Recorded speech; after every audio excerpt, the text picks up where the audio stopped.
Hey, it's Alex with Sit Means Sit. I want to take a second and go over a few of the commands that we taught your dog while they were with us for training. Your trainer is going to go over everything in detail with you, but I want to give you an overhead view so that way you know what you're looking at when you see your dog working. The first command we taught, and what I think is probably the most important, is the come command. That means come to me, or it also means follow me if you're walking. So if you were standing still and said, Lily, come, we want your dog to come to you within arm's reach. If you're walking, so if you're out for a hike or walking around the lake, you can say come, and your dog needs to follow with you, but not necessarily right by your side. But they do need to be cognizant of where you are and moving in the same direction. We call that a moving recall or a follow me type drill.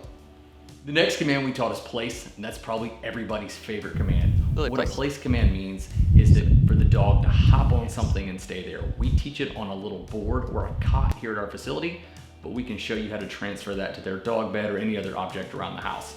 It is essentially like putting your dog in a kennel with no walls. The boundaries are all mental, and the dog learns to stand on and stay on something. While they're on their place, they can sit, they can lay down, they can do whatever they want, unless you've told them otherwise. So if you said place and they hopped up there and laid down, totally fine. If you said place and sit, then they do need to sit.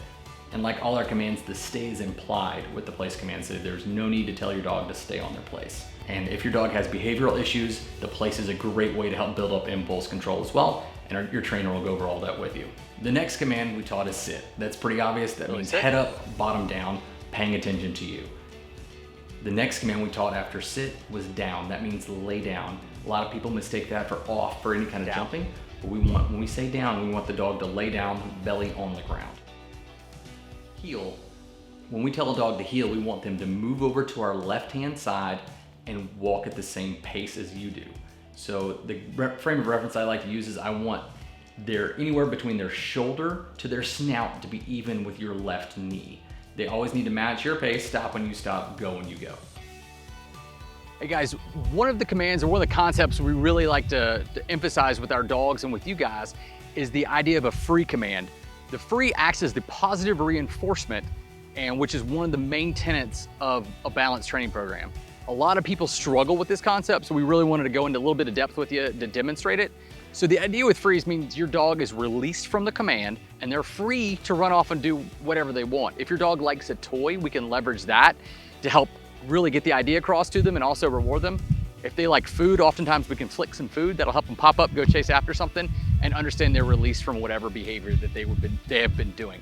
So I'm gonna show you with Lily right here. She is all about a ball. So right now she's sitting here in a sit. If I tell her, Lily, free, and then she knows to jump up, grab her ball, and take off. So that's something that's really, really important. I can't stress this enough. One thing I like to tell folks is when you go to work, you typically get paid during the training period, but your boss does not stop paying you once you start your regular position. Unfortunately with dogs, we tend to pay them a lot during training, but once we start working with them, we cut out the pay.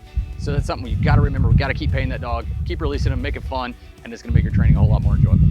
The next command we taught is wait. We use wait to help with boundaries with the dog. So if you're opening the front door and we don't want the dog to necessarily go out the door with you, or if you're going up or down the stairs, wait is a great command. That just means mind the boundaries, stay at that threshold while you move out ahead of them. Then at that point, you can call the dog back to you or give the dog a free command or wherever you'd like to go from there.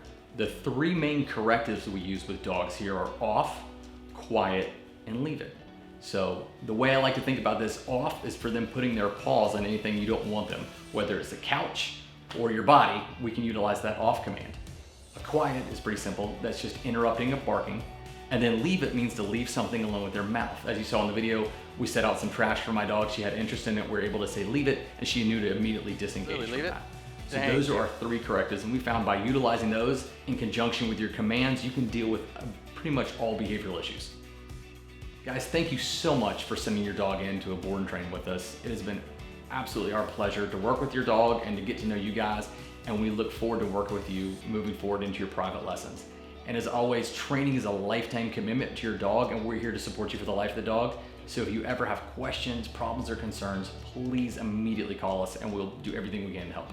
Hope you guys have an awesome day, and thank you again.